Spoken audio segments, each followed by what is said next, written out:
CELEBOBO Studio.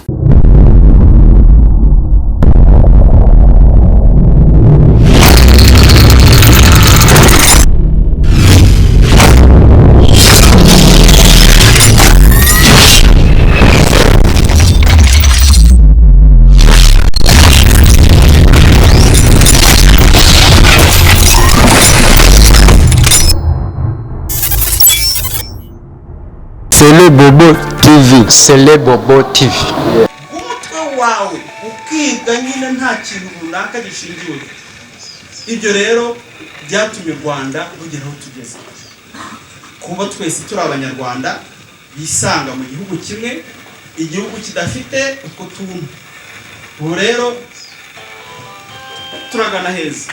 Nubwo ibyo byabaye turi mu bwiza tushimira, kandi none duhora twifuza kuva mu bwiza turimo tugana mu burusebo, kuva mu bwiza tujya mu bundi.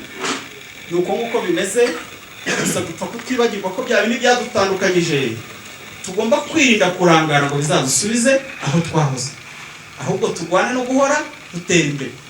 Ubu umunyarwanda uwo ari we wese ushatse gutera imbere, igihugu cyashyizeho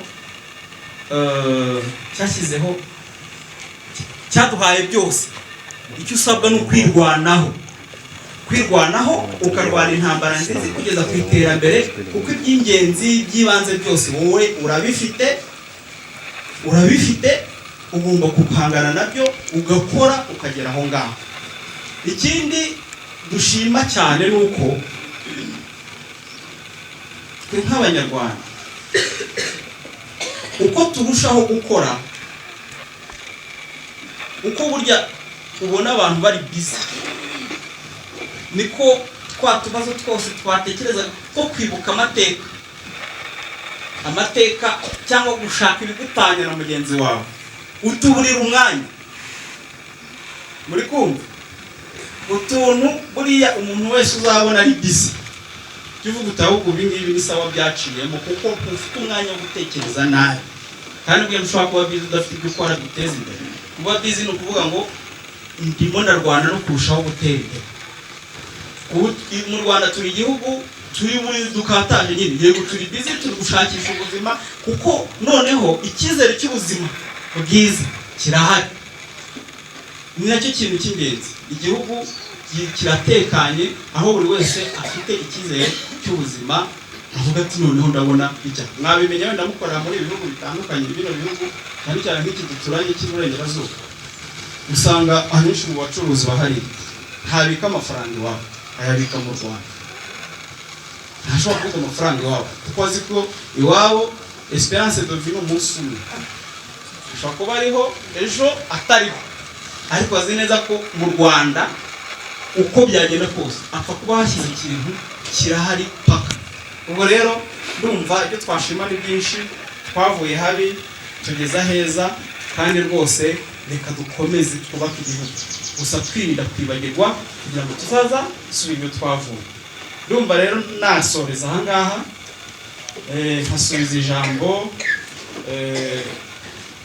utuyoboreye, baraza no gutanga umwanya buriya bitewe n'umwanya uko ungana, ariko njye nasoreza aha ngaha. Ndumva mu mpine y'ibyo nasabwe kuvuga ari ibi ngibi. Murakoze. Kubera yuko gahunda ni gahunda yihariye, ni gahunda abantu babuzwa gutandukira, ni gahunda abantu babuzwa gushyiramo urwenya, kuko nta rwenya muri Genocide yakorewe Abatutsi. Igeze kutubwira rero ati amoko abazungu batuzaniye ndetse bashyiraho n'ibidutandukanye bayahimbye, niyo yaje kutugeza kuri Genocide yakorewe Abatutsi. Nibyo koko, nibyo, ntabwo bayashyiraho nari ndiho, ariko narayasanze. Muri ibyo bihe bamwe byadusabaga guhigana na leta iriho, yari iriho icyo gihe, bacura ubwenge buvanze n'ubucucu, natwe ducura ubwenge bwo kugira ngo turebe ukuntu twabakwepa. Hari igihe cyagiraga umuntu akagira indangamuntu ebyiri, umuntu akagira indangamuntu iriho ubuhutu akagira n'iriho ubututsi. Ndatekereza ko aha ngaha hari abantu bashobora kuba barabayeho nkanjye, njyewe narazigize, ariko ntumbaza aho zagiye zose. Hari igihe cyageze zigana ntacyo zivuze, kubera ko twari tumaze kuba abanyarwanda gusa, ukabona ntacyo zikumariye zose ukazijugunya. Ari nabyo tubamo uyu munsi. Tunashimira leta irangajwe imbere na nyakubahwa perezida wa repubulika. Icyo ni kimwe mu bintu badukijije, ni kimwe mu bintu byatubangamiye. Abantu bakuru hano muzi bariyeri yabaga hano ku giti cy'inyoni, kugira indangamuntu yanditse nabi, ubwo nashaka kuvuga yanditseho ubututsi, cyari ikibazo kugira ngo wigire i Kigali uturutse mu majyepfo. Cyari ikibazo kugira ngo ube mu mujyi ushaka gutaha iwanyu aho uturuka, kugira ngo abakuru hano murabizi. Ibyo rero ni ibintu byadushaririye, ndavuga abanyarwanda muri rusange. Muri rusange bivuze kubera yuko hari abanyarwanda benshi batari bashyigikiye ibyo bintu. Tuza rero kubona leta nziza ibikuraho, ari nayo mpamvu uyu munsi dutekanye, ari nayo mpamvu uyu munsi nta n'umugabo ubazwa indangamuntu. Yewe dushobora gutembera ukazenguka igihugu cyose nawe kubaza n'indangamuntu, kereka iyo bibaye ngombwa. Noneho ari naho igeze kutubwira ati abatutsi barameneshejwe, baratwikirwa, barahunga. Nabyo leta yacu irangajwe imbere n'umuryango wacu RPF Inkotanyi, imwe mu nkingi zayo harimo kurwanya ubuhunzi burundu. Kandi n'udashatse kwigiza nkana arabizi, nubwo twaba dufite impunzi ariko buri gihe bahora bazikangurira gutaha mu gihugu cyabo. Yewe bashyizeho na komisiyo ibishinzwe, hari abakozi babihemberwa. Igihe muri iriya leta ya kera batubwiraga ko ikirahure cyuzuye, nta bandi bantu bashobora kwemererwa kwinjira mu gihugu ngo babane n'abakirimo. Hari ikindi kintu natoyemo, yenda namwe muraza kuvuga ibyo mwatoyemo. Hari ikintu mbasomera bidakwiye kuvugwa kuri Genocide yakorewe Abatutsi. Ikintu cyo kuvuga ko Genocide ari ikintu cyituyeho. Abakuru muri aha ngaha murabizi, nanjye ndimo, ntabwo ndi mukuru cyane ariko sindi n'umwana kuko udasobanukirwa, kuko Genocide yabaye ndi umunyeshuri mukuru, kuko kwiba wiga muri kaminuza buryo buri mukuru. Yewe zimwe mu ntambara zaho ngaho z'abaturage barwana no kwirwanaho, nanjye nabaga nzireba cyangwa nzirimo. Genocide yarateguwe, abantu barategurwa, abantu barigishwa, babigisha kwanga abo banywanye. Abana batoya muri hano, kunywana ni igihango abantu babaga bahanye, urwego bari bagezeho rw'ubucuti, kugeza ubwo umwe anywa amaraso y'undi, akavuga ati njye nawe tubaye bamwe. Ariko uwo muntu yahindukiye uwo banywanye aramwica, bisa nko kwica. Umuntu yishe abana bamushikiwe. Iwacu byarabaye ko umuntu yica abishwa be, mwese murabizi. Avuga ko ari inyenzi, avuga yuko ari inzoka, agahekura mushiki we, kuko wapfuye ntacyo yabonye. Abantu bishe ababigishije, umuntu akaguhumenya ukamwitura kumwica. Abantu bishe ababahaye amata, wari umutindi, wari umuntu udafite aho wikora, umuntu akagukura akagushyira mu rugo ariko ukamwitura kumwica, bakubeshya kuzamuzungura. Abenshi turababona ntabwo bafite n'urwara rwo kwishima. Ibyo nibyo kubonabona, ibyo nibyo tuba twifuriza abantu nabo ngo bige bazahinduka abantu bazima, ariko barabanje guca muri iryo shuri. Ndumva rero muri makeya nibyo nakuyemo. Reka mpe ijambo mwe mwese muri hano, niba ku kiganiro bataze aricyo mwavugaho mu minota nka 10. Urahisha inyenzi ugafunga bene se bahinze, ati ngiye kuzana abajepe, nta n'umwe uri buducike. Yaje yiruka, hari ikigo bitaga ngo IGA, adusangamo, aravuga ati buri muntu wese mu isambu ye, buri muntu wese mu bihuru mwese mubaho, ntihagire n'umwe uhasigara. Ntabwo bari bubagereho mwese, ariko nimubaho ngaho batabica ndeba. ubwo twasubiye mu bihuru njye n'abana banjye umwe babiri ukwabo abandi ukwabo abandi ukwabo tujya inyuma mu ishyamba ndi kumwe n'umwana ngiye kubona mbona abantu baturuka i Kigali bahunga bumva ko baje Gitarama mu cyaro bagera kuri Nyabarongo bajya kwambuka nk'abazi koga abiroha bakiroha bagapfa abazi koga batera ku rukombe. Umuhungu wabaga mu rugo wari umukozi wanjye wankundaga by'igitangaza ninjije mu idini. Ubwo icyo gihe yari yabonye umwanya akamanuka iwabo yiruka akagenda agasunikisha ubuhiri b'abantu bafashe ibigorogonzo bagiye kwambuka akabasubiza mu mazi akabakubita ubuhiri mu mutwe akabasubiza. Bigeze nijoro ku mugoroba aza mu rugo araza ati mama ati ibintu byakomeye. Ese biki? Ariko muhisha ko namubonye. Twaramurebaga uko yajyaga aturuka iwabo mu rugo nuko asubirayo byose twarabibonaga. Araza ati ibintu byakomeye. None bwo byakomeye. Interahamwe zaturutse Bishenyi, izindi zaturutse Gihara, izindi zaturutse Kamuhanda, bateranira ku mubuga baravuga ngo batera urubuga. Ngo ririmo abakobwa benshi hari n'abahungu bagiye mu nkotanyi. Ati none mbabarira uzi wanjye uraryama ku gitanda cyanjye abana bawe bicara, ariko interahamwe ndagenda nzijisha nibagera no mu rugo basanga mudahari. Za kwibuka ibintu nabonye akora ndavuga nti uyu muntu kubera ko twabanye yankoreye arashaka ko aza kutuboha akaturoha muri Nyabarongo akaza kwegukana urugo. Kubera ko nari mfite abapagasi babaga mu rugo, umwe yari yagiye kumwengera ibitoki aravuga ngo ariko ngo gore kari hariya haruguru ngo sinzi ikintu kimubwira ngo nashaka kugira ngo mbarohe mu mazi. None uwo mupagasi nawe yabaga mu rugo. Ngize amahirwe ngiye kubona mbona aho turi mu bihuru mbona abantu baturuka kuri Nyabarongo benshi ari babandi bahunze inkotanyi baturutse Ibyumba babaga muri Nyacyonga, impunzi zo muri Nyacyonga. Mbona abantu benshi buzuye umuhanda. Mbwira abana baje mugire vuba tugende ngo tujyane n'abariya abantu ni bandi simbazi bagiye simbazi yemwe abandi ko bagura ikintu kimwe nimuze tujye ahantu tutaribona umuntu tuzi n'uduhamagara mu izina. Utwica wese arabagize neza kuko nta mbabazi ari bo badufitiye.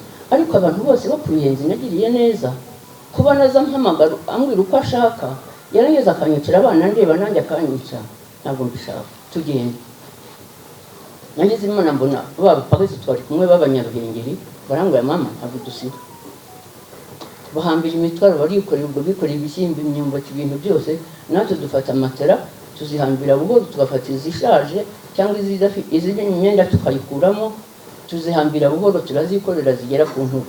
Twambara kamba mbiri twambara imyenda y'ibicankana twazamutse hariya tugeze aha hepfo kuri uyu muhanda w'amabuye nkasanga abadamu bahateraniye barangura ngo se ngugiye hehe nsimpazi none se ubwo murakora icyaha maze twigendera ubundi se tugende tutazi aho tugiye ntibusa ngenza aho ngiye muje tugahunga ngo reka ntabwo duhunga ngo ntacyo duhunga kandi babona ibintu bicika.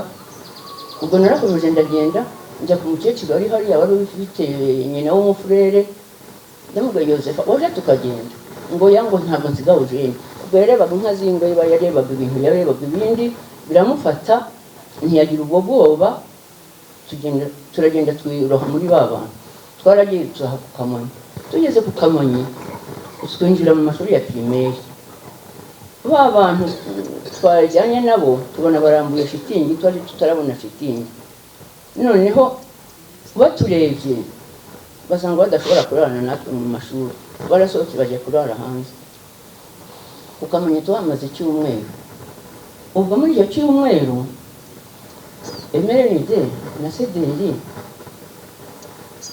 nawe muderi nibo banyuranagamo nibo bashakanaga bakaza ndetse no mu mpunzi bagashakiramo umuntu wo muri Sederi umuntu wo muri Emerenide. Bigeze aho ibintu birahindutse. Padiri araza ari mu gitondo cya kare ati ndabinginze nimukurikire guverinoma Kabgayi ugerayo Imana ishimwe utagerayo Imana ishimwe ariko ntabwo nshaka kumupira aha ngaha, ati ibintu byahindutse byabaye bibi, baje kwica impunzi. Ubwo twarongeye turikorera turagenda tujya i Kabgayi. Tugeze i Kabgayi za mpunzi nyinshi niho zari ziri, ariko nagiye mu nguni y'ishuri twarimo, mbwira Imana nti niba ntwarira umwana bakamugarura ndamenya kutabaho. Ubwo umwana yaranyumvise, ngiye kubona mbona abantu bavuye i Runda, turi ku mutwe, baza babaza ngo turashaka abantu bavuye i Runda, ngo hari umudamu wavuye i Runda ufite abakobwa b'inzobe n'imisatsi myinshi. Responsable wacu yari yarangije kwandika kuri liste ko abantu bose baturutse Kirongi, bashakaga cyane abantu bavuye i Runda n'abantu bavuye i Nyamata. Ubu noneho ibyo byose byambabaje, mbyibuka nk'inkuru nk'uko mbibaganirira, ariko nta nimba n'agahinda bindi ku mutima, kuko dufite uwaduhojeje, dufite ibitunejeje. Ubu ndagira ngo mbibwire ko ngiye gusaza neza. Murakoze.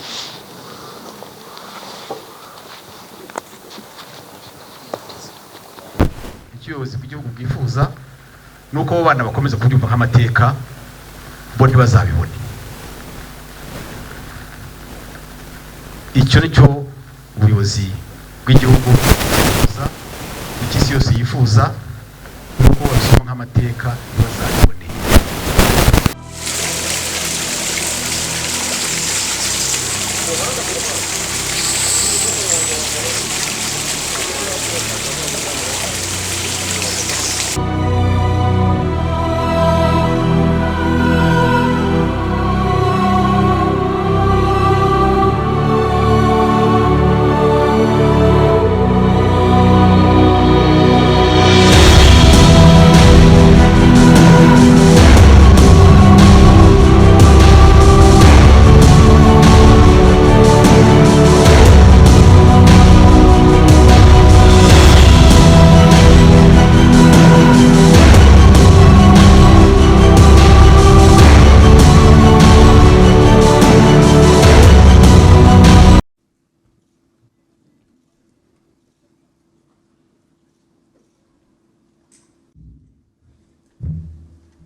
Mwaramutse neza mwese.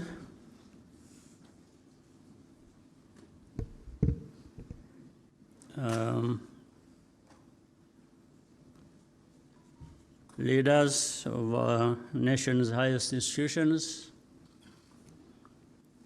members of the diplomatic corps, other guests who are here with us from different parts of the world, friends of Rwanda, fellow citizens.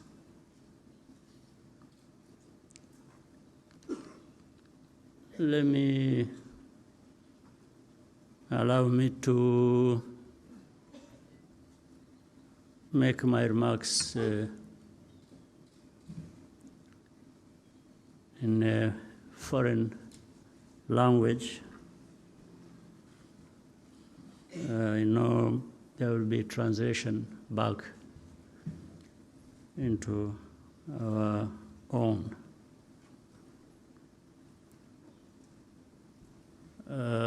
First of all, it is very difficult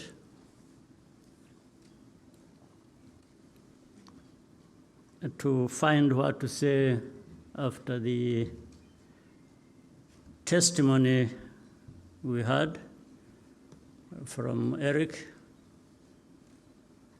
because what he told us says it all, following what Minister Wiseman told us in terms of the facts of history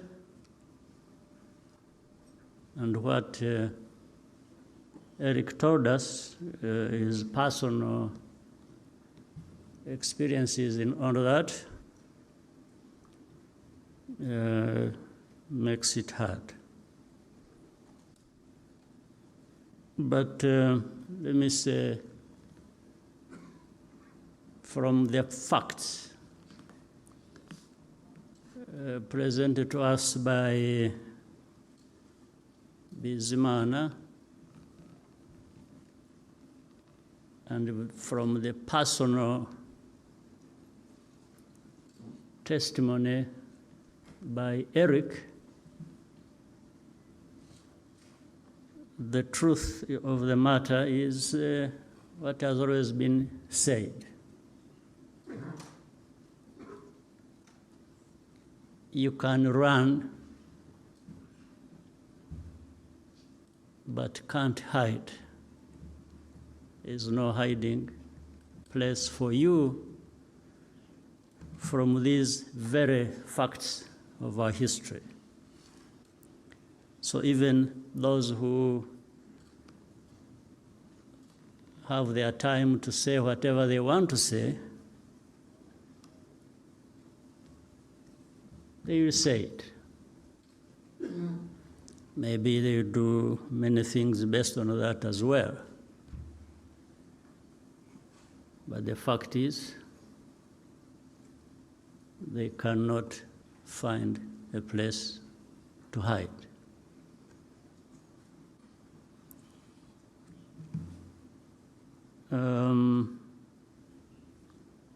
Also, someone said that if you ever have to choose between being kind and being right, it's better to choose to be kind, because you will always be right by doing that. So in our history, in that history that Bizimana gave facts about, and from what Eric told us, kindness went completely absent. So this is what we have to deal with on a daily basis. Today, we gather to honor the continued sacrifice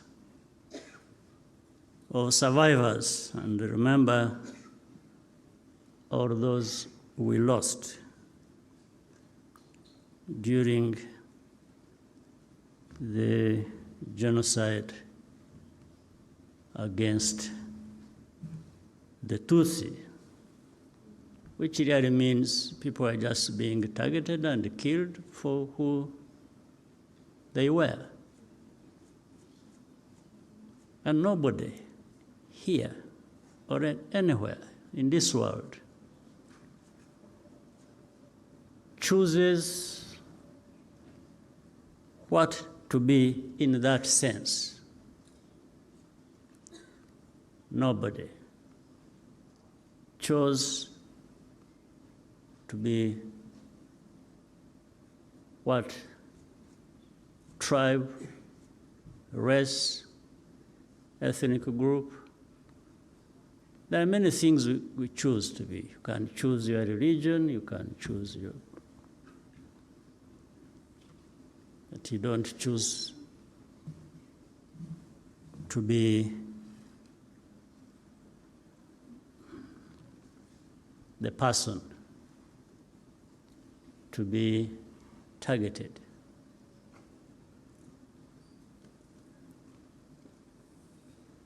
In fact, even those who targeted them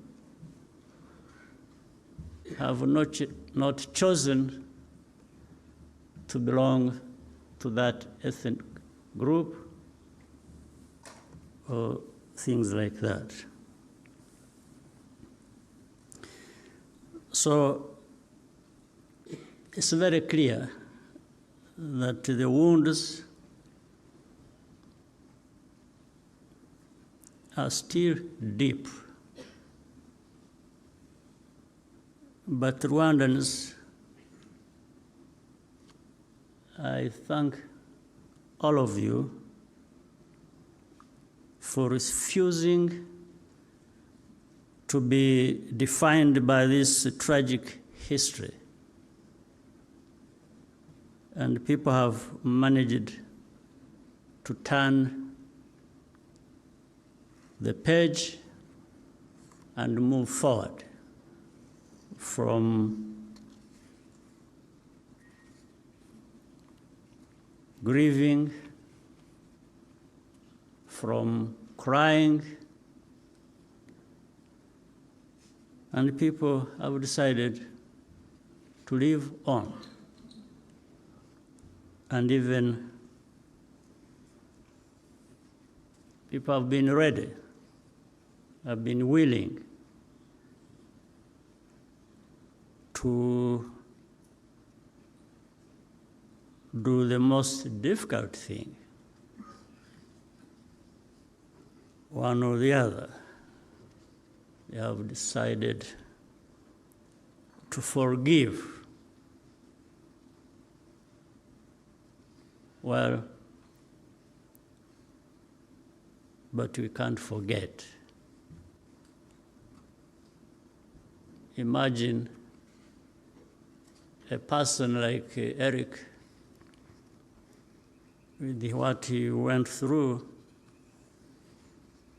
being able to find it in himself to forgive. It's amazing. And some of those who try to distort the facts of our history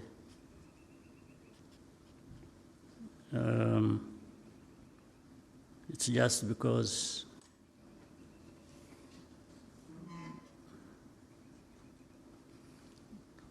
they cannot be ashamed. But we have our lives to live, all of us. And nobody, I want to say nobody, will ever decide for us how to live our lives. We have strength, incredible strength, coming from this history that informs us, that tells us that you should never, never allow anybody else to dictate to you how you live your life. And that is Rwanda today. We are polite people, we are humble people, we know where we come from, we know who we are, we listen. But at the end of the day, I want to assure you that for as long as some of us are still here, is just what is going to happen. That we shall have to live our lives, live the best way we can,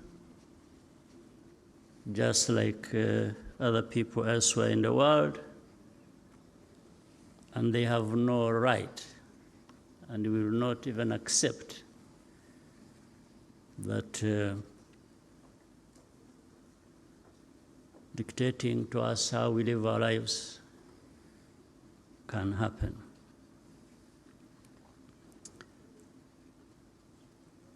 So Rwanda has transformed itself. Unity, being together, is the foundation of everything. we try to do.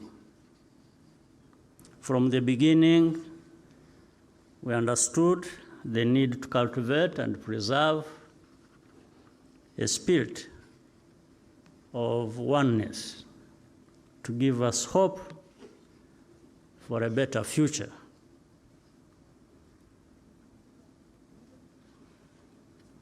We cannot, however, ignore the fact that things like violence and hate speech persist not so far away from here.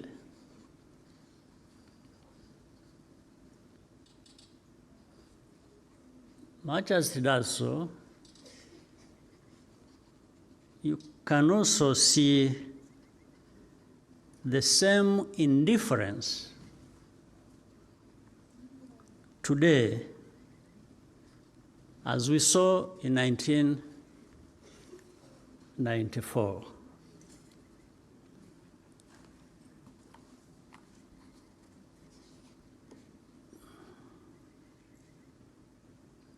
Genocide denial is a dangerous and deliberate attempt to block the truth. We must fight revisionist ideologies because they are easily passed on from generation to generation. We must fight denial because that is how history repeats itself. Rwanda's youth are privileged to have a country to call home, and which embraces everyone, all of them. We need to encourage young Rwandans to learn about our past so that they can lead with historical clarity, but also with a sense of responsibility and accountability. That is the essence of Kwibuka, Kwibuka.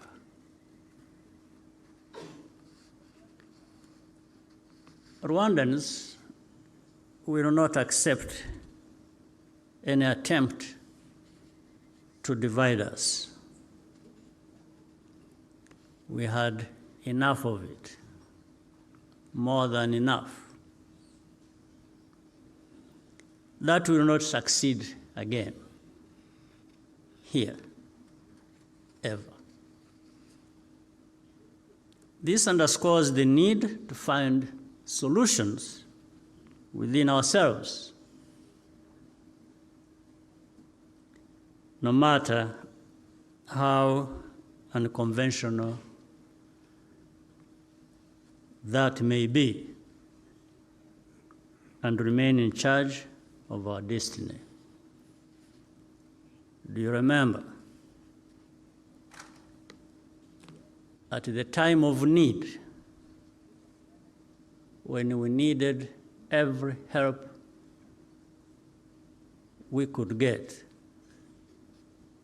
and everybody, the world, turned their back on us.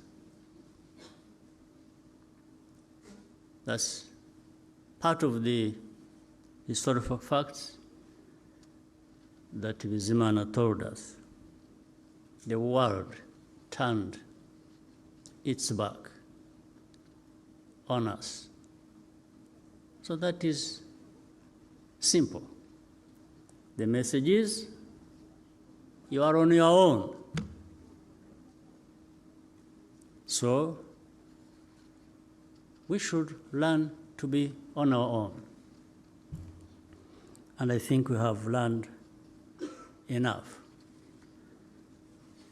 If people help, we appreciate. If they don't, we don't have to, all of us, perish just because somebody didn't show up to help.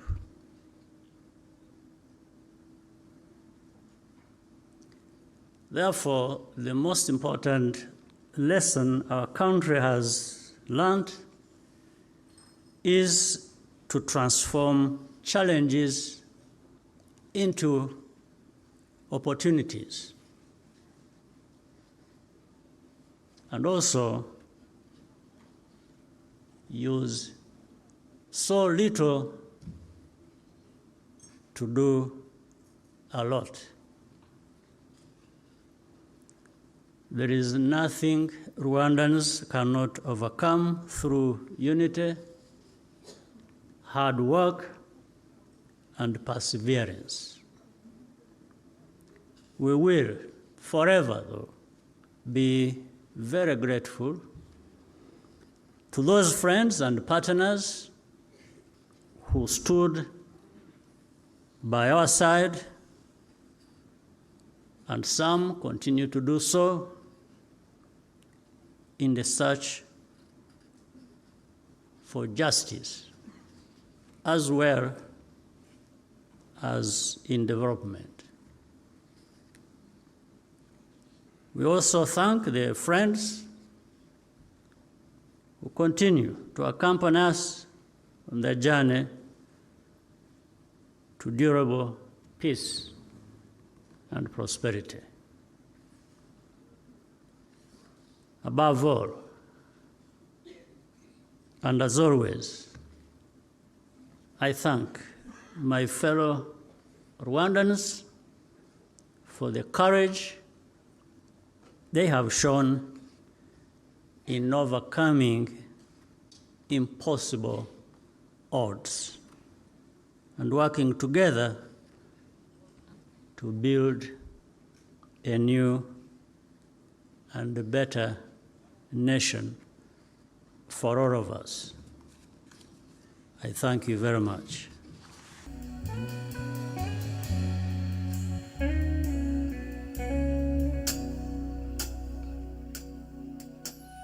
Rwanda, gihugu cy'uburanga butarutwa, rwema rw'imigo udaheranwa n'ingorane, amarira mu gahinda k'indengakamere twarahaciye ariko turiho.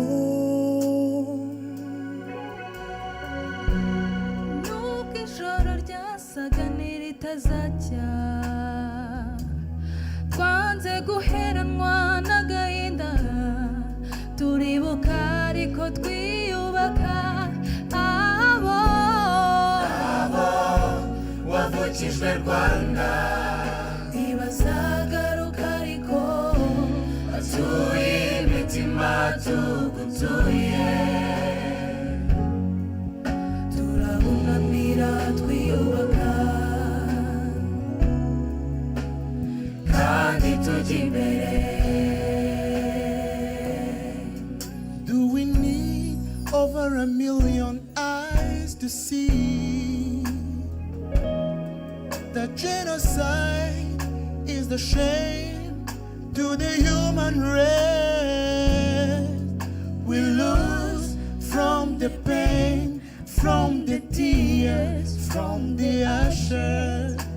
How much longer do we have to say never again? Ijoro ribaruwa riraye bana b'u Rwanda, dufatiye mbere turwanye ikibi, tutazasubira mu mwijima. Abo wavukijwe Rwanda ntibazagaruka, ariko batuye imitima tugutuye. Turabunamira twiyubaka kandi tujya imbere. saisons passées à réapprendre à aimer. Tâchons d'en faire que nos enfants aient raison d'espérer. Inamgutera niryoshema tugukesha tubibona minero idusaba inyikirizo wa mushumba dutezeho urumuri dufite mu biganza byacu Rwanda tuzarurinda icyarungabanya cyose umwijima ntuzagaruka ukundi abo wavukijwe Rwanda ntibazagaruka ariko batuye imitima tugutuye turabunamira twiyubaka kandi tujya imbere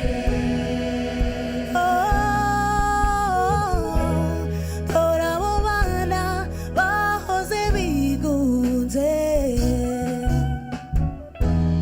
hamwe n'abapfakazi bafite icyizere baratwaza ubudacogora biyubaka abo wavukijwe Rwanda ntibazagaruka ariko batuye imitima tugutuye turabunamira twiyubaka kandi tujya imbere abo wavukijwe Rwanda ntibazagaruka ariko batuye